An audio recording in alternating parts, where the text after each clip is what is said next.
Alton en direct des Pyrénées. Alors moi ce soir je vous présente une petite vidéo. Donc c'est pour nous entraîner contre la langue de bois de nos chers hommes politiques et journaux. Donc vous verrez, c'est une vidéo très amusante. Moi je me suis bien amusé, j'ai bien rigolé. Et malheureusement, comme je l'ai dit dans ma petite pancarte juste avant, il a fallu que je la censure pour qu'elle soit diffusable en France. Et ouais, vive la liberté d'expression, n'est-ce pas? Alors vous verrez, à chaque fois qu'il y a une censure, je mettrai ma petite pancarte là que j'ai mis en début de vidéo. Comme ça, vous verrez exactement à quel endroit ça a été censuré. Bon, il n'y en a pas énormément, il y a eu un passage. Et puis il y a aussi eu de la musique. Je mettrai le titre en dessous de la vidéo, dans la description, donc pensez bien à regarder en dessous dans la description. Et je mettrai aussi le lien de la vidéo non censurée, si vous avez envie de la regarder en entier. Bon, comme je dis, il n'y a pas grand chose, mais bon, c'est un petit passage humoristique qui est quand même assez marrant, que j'ai trouvé dommage d'enlever, mais bon. Alors, autre chose que j'aimerais vous dire, c'est pour les manifestations à venir.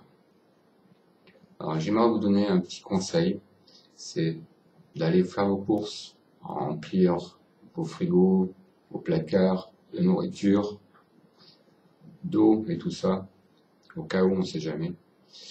Et surtout, donc, de payer aux factures, loyer, eau et tout, enfin tout ce qu'il y a à payer, quoi, hein, quotidiennement. Et une fois que tout ça c'est fait, d'aller dans vos banques et de retirer tout votre argent en liquide.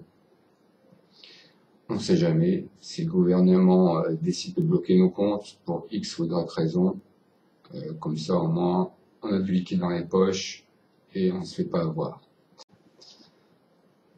Sur ce, je vous souhaite bon visionnage, gardez l'esprit critique, c'est très important, et peu importe les mots. Le changement, j'y suis prêt. Moi j'utilise les mêmes avec constance et cohérence depuis près d'une dizaine d'années. Les artifices de communication, Je pense que les Français ont besoin d'un langage de vérité. les rideaux de fumée envoyés à l'opinion publique Que c'est mentir aux Français. n'y changent rien. Ce n'est pas leur dire la vérité. Je suis socialiste. C'est un mensonge à des fins uniquement politiques. Voilà la vérité.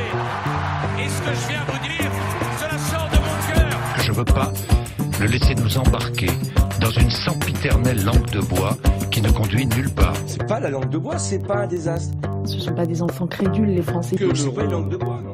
Moi, j'ai fait l'atelier de désintoxication langue de bois en 2011.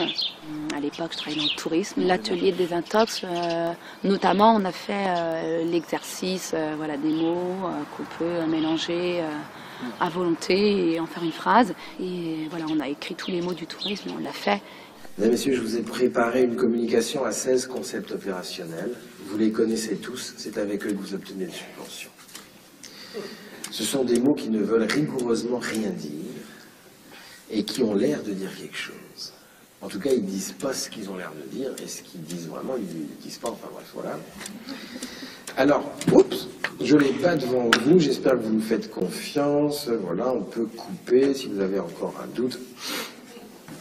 Et donc, quand c'est votre tour de parler, vous dites monsieur, enfin ou madame, la représentante du conseil régional, monsieur le maire, madame la présidente, mesdames, messieurs. Je voudrais revenir dans le temps qui m'est imparti sur une notion qui, moi, me paraît essentielle. C'est la question du lien social que je voudrais mettre en rapport avec cette autre question qui est celle des acteurs. Pourquoi penser les acteurs autour de la question du lien social? Pour une raison au fond assez simple. Je crois qu'il est désormais indispensable de réaliser un partenariat local en s'appuyant sur une logique de contrat qui refonde la question de la citoyenneté en l'enracinant sur un territoire interculturel, c'est-à-dire en prenant le risque d'un véritable diagnostic partagé, parce que la démocratie, à l'heure de la mondialisation, nous oblige à repenser le vivre ensemble comme projet collectif qui ne ferait plus jamais l'impasse sur la solidarité, mais qui assoirait cette solidarité sur les acteurs eux-mêmes. Je veux parler, bien sûr, des habitants. Moi, personnellement, j'ai monté des dizaines de projets bidons. bidons sur je sais pas quoi, le développement du lien social, de territoire, de n'importe quoi. Développement du territoire, collaboration, participation, aménagement, les acteurs du tourisme. Peut-être qu'aujourd'hui, ça s'est usé, mais à l'époque, aménagement du territoire, développement du territoire, j'étais agent territorial. Enfin, ouais, il y a les territoires partout, faire vivre le territoire, la population et le territoire. Le territoire, c'est le maillage le plus fin qui existe pour pouvoir développer des projets économiques. C'est le lieu où démarre l'action. Le but est de proposer une démarche qui s'applique partout, mais qui soit construite à partir des souhaits des acteurs du territoire. Alors, le premier atelier de désintox à la langue de bois qu'on a fait, c'était à la MJC de Bégard, dans les Côtes-d'Armor. Comme souvent, c'était suite à la présentation du spectacle Inculture 1, dans lequel Franck aborde assez longuement cette histoire du langage, là, avec le fameux petit jeu où il fait le conférencier avec les mots qui tirent au sort. Mais je voudrais dire tout de suite une deuxième chose.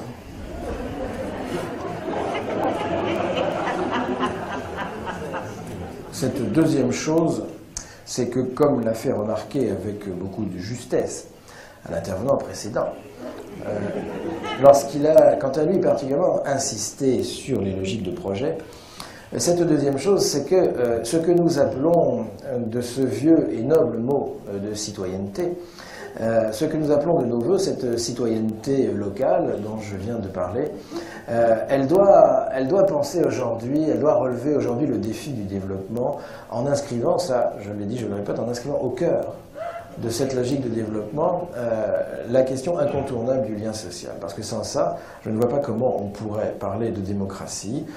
Alors, une démocratie incarnée, pour moi, c'est une démocratie partenariale, c'est-à-dire une démocratie qui envisage un vrai partenariat avec ses acteurs.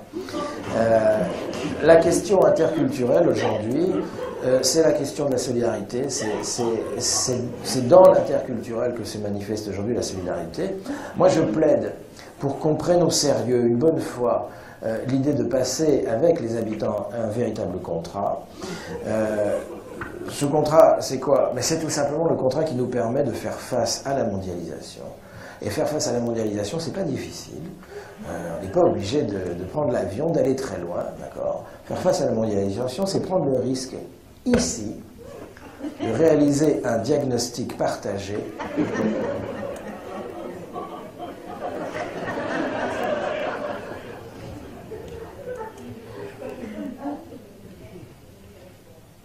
qui refonde un territoire. On se le disait beaucoup entre nous, on était plusieurs collègues dans le tourisme, à se dire, j'en ai ras-le-bas de monter des dossiers en écrivant 40 fois le même mot, je sais plus par quoi on s'appelait, par quoi tu le remplaces, voilà, c'était juste infernal, quoi. Notre métier consistait à mentir en permanence, c'est-à-dire à monter des dossiers en nous soumettant à des injonctions de vocabulaire, dans le cadre de méthodologie de projet.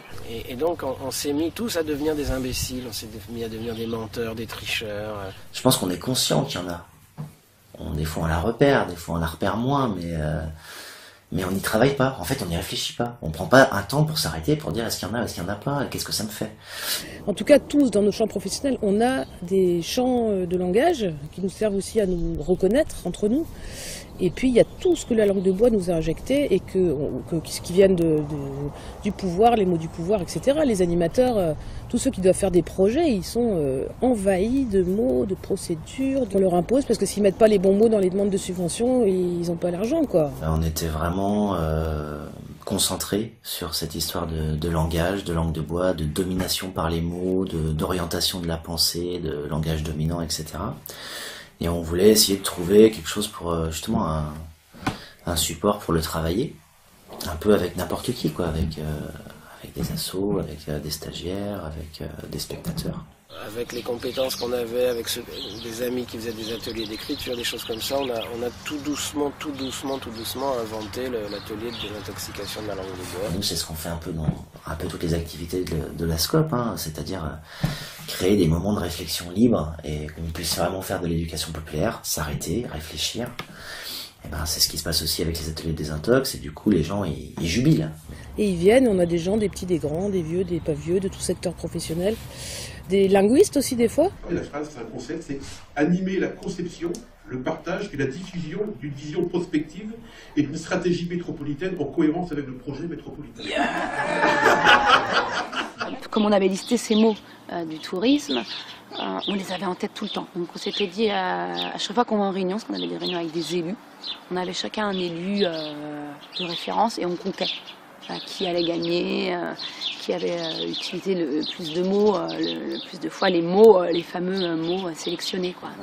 On se disait, voilà, un tel, voilà, 4 fois, 5 fois. On disait, tiens, ça t'as vu, c'est un nouveau mot, ça fait 3 fois là qu'on le rentre en réunion, tu vas voir qu'ils vont nous le resservir. Donc, voilà, ça c'était une façon pour nous d'en rire, déjà depuis de rendre ridicule aussi le moment de la réunion, des élus qui sont en train de se dire, oui, qu'est-ce qu'on décide pour l'aménagement du tourisme. On disait, on se calme, on fait juste, c'est des vacances, quoi.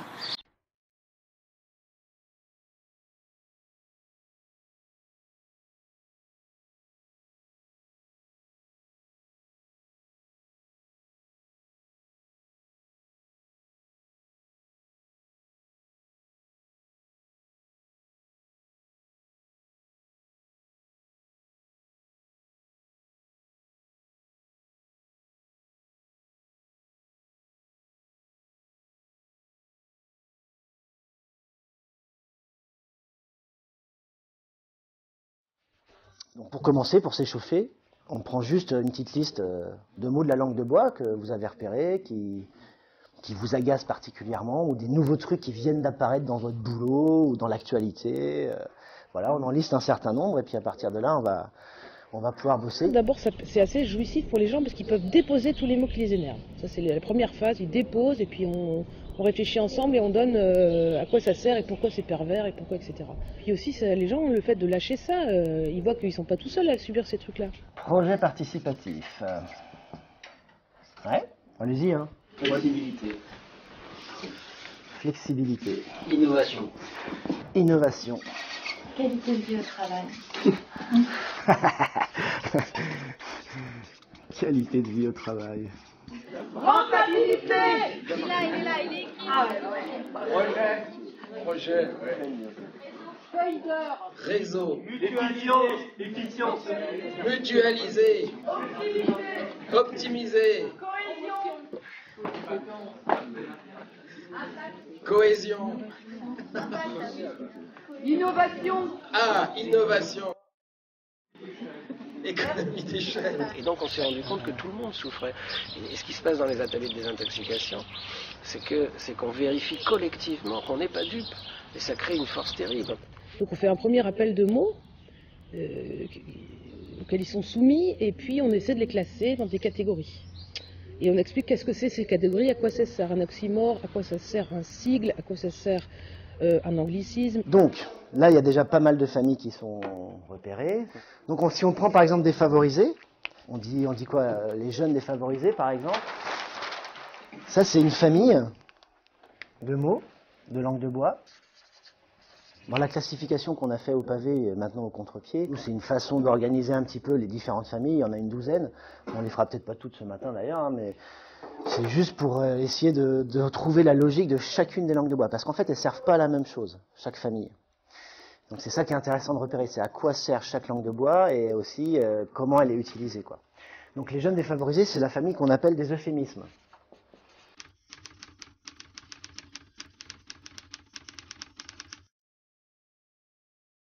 Cette langue de bois-là, elle va plutôt essayer de venir réduire une réalité, elle va venir l'adoucir, elle va venir progressivement masquer ce qu'il y avait au départ. Et donc, qu'est-ce qu'on disait avant défavorisé? Ouais, prolo. Misère. Ouais, des jeunes pauvres, je pense qu'on peut... En fait, la langue de bois, elle fonctionne bien quand elle est nouvelle, quand elle est novatrice. Et quand on commence à faire le lien avec le mot qui est caché avant, il faut le remplacer à nouveau, parce que sinon on fait trop facilement le lien. C'est ce qu'on explique notamment dans la famille des euphémismes. Voilà, c'est une des familles où il y a le plus de renouvellement. Donc il y en a toujours qui sortent, des nouveaux, ouais. Situation précaire. Ouais, c'est bien ça. En voie de précarisation, peut-être, non? Et donc, on ne peut pas penser son travail de la même façon si on pense qu'on travaille avec des jeunes défavorisés, ou si on pense qu'on bosse avec des jeunes exploités, par exemple. Si on conçoit son intervention auprès d'un public en pensant qu'il est exploité par un système, déjà, il y a un exploiteur, donc ça veut dire qu'on peut se mobiliser contre ça, alors que défaveur, avoir de la défaveur, c'est juste pas avoir de bol, quoi. Finalement, on n'a pas eu de chance, c'est comme ça, mais bon, à qui s'en prendre, quoi. Dans l'animation, il y en a beaucoup qui viennent des programmes européens. Il y en a un qu'on adore, là, c'est les Jameaux. Donc, c'est exactement de ces jeunes-là qu'on parle, hein. Mais comme c'est plutôt en langue anglaise au départ, puis c'est traduit en français après, les programmes européens, là, c'est les jeunes ayant moins d'opportunités. Ça, c'est même pas qu'ils sont défavorisés, c'est juste qu'ils ont moins d'opportunités que les autres. Un animateur de proximité qui a l'habitude de bosser avec des jeunes défavorisés sur la démocratisation culturelle, ben, s'il nomme son métier comme ça, si on lui apprend comme ça, si en plus les formations sont orientées là-dessus, ben, c'est ce qu'il va faire. Et ça va dénaturer le métier qu'il occupe, qui en fait avant était un animateur qui faisait des jukepop, qui conscientisait les gens, qui les amenait à poser des revendications, à essayer de changer les choses quand il y a des choses qui ne vont pas, etc. Et donc tout ça, ça s'inscrit dans une mouvance beaucoup plus large. Il n'y a pas que le langage qui joue là-dedans, bien entendu, mais le langage a une grande importance.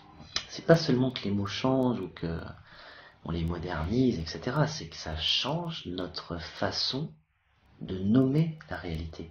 Et ça devient la réalité. George Orwell, 1984, a compris ça. Il comprend que quand on veut rendre un pays fasciste, c'est pas la peine d'avoir des armées avec des bottes, il suffit de changer le langage et d'éliminer tous les mots négatifs du vocabulaire.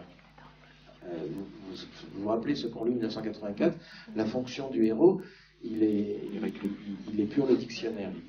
Et donc il enlève tous les mots négatifs et il les remplace par des mots positifs. Et parce que quand vous n'avez plus que des mots positifs, vous ne pouvez plus penser les contradictions. Si vous ne pouvez plus penser les contradictions, on n'est plus en démocratie. La démocratie, c'est le travail des contradictions. On n'a plus de mots négatifs pour désigner le capitalisme. Tous les mots sont positivés, et donc du coup on ne peut pas se battre si c'est des mots positifs. C'est bien pour ça que la soumission s'appelle du lien social, du vivre ensemble, enfin toutes ces idioties. Si vous ne pouvez plus dire un exploiteur, il n'y a plus d'exploitation, c'est tout. C'est aussi simple que ça. Il suffit d'enlever le mot et l'exploitation, vous ne pouvez plus la penser. Donc si vous ne pouvez plus la penser, vous faites quoi? Surtout si on vous explique qu'à la place c'est du partenariat. Hein. À partir du moment où le patron devient un pote qui vous file un emploi, c'est plus du tout un type qui cherche à vous piquer votre force de travail, quoi. Enfin... D'un côté, des jeunes en quête d'expérience. De l'autre, une PME qui conçoit, fabrique et conditionne des cosmétiques. D'une simple discussion entre le professeur d'un stagiaire et un salarié est né leur partenariat donnant-donnant. C'est juste magnifique d'avoir fait un projet comme ça, avec des technologies qu'on ne connaissait pas en tant qu'étudiant. C'est énorme. À La Rochelle, le lycée Vieljeu lui mène un partenariat avec le groupe Siemens. Tous les partenaires semblent sortir gagnants de ce partenariat. La déclaration de partenariat qu'on va signer va nous permettre, là encore, je pense, d'avancer pour pouvoir dire à nouveau à quel point les relations entre l'école et l'économie, l'école et l'entreprise doivent être renforcées.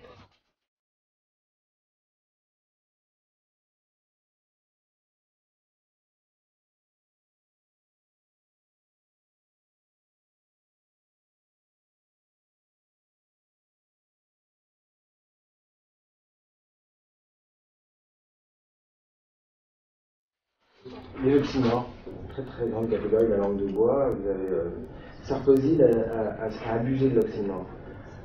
L'oxymore, vous voyez ce que c'est? C'est une figure de style où vous mettez deux choses qui ne peuvent pas aller ensemble pour produire un effet politique. Un soleil noir, un silence assourdissant, cette obscure clarté qui tombe des étoiles.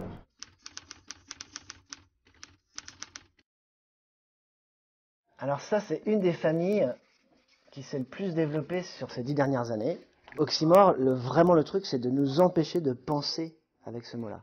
Okay, donc ça, c'est vraiment sa fonction première à cette famille-là. C'est qu'on n'arrive pas à articuler en fait une pensée, et notamment une pensée critique. La croissance verte, là, si on continue à être dans le dogme de la croissance, ça va pas être très vert à mon avis. Hein. Bon, c'est pas aussi flagrant que celle de Lagarde qui nous parle de croissance négative. En tant que ministre, elle nous explique que là, bon, bah, c'est juste qu'on est en croissance négative, mais que ça va aller, quoi. Voilà. Ça passe, mais plus c'est gros, mais plus... Croissance négative sur toutes les chaînes, la radio, machin. Toi, t'es là, croissance négative. Qu'est-ce qu'elle nous chante, quoi? T'es en croissance ou t'es en négatif, là, je veux dire, c'est quoi le truc Le FMI, d'abord, prévoit une croissance négative, ce serait une première depuis 1945. Ça, c'est les neurolinguistes qui ont mis ça en évidence. C'est que quand vous mettez un terme positif et un terme négatif, le cerveau retient le terme positif, par réflexe de survie, si vous voulez. Développement durable, c'est un oxymore, oui, bien sûr. Bien sûr. Hein? Tant que le développement est conçu comme accumulation, il ne peut pas être durable dans un monde à ressources.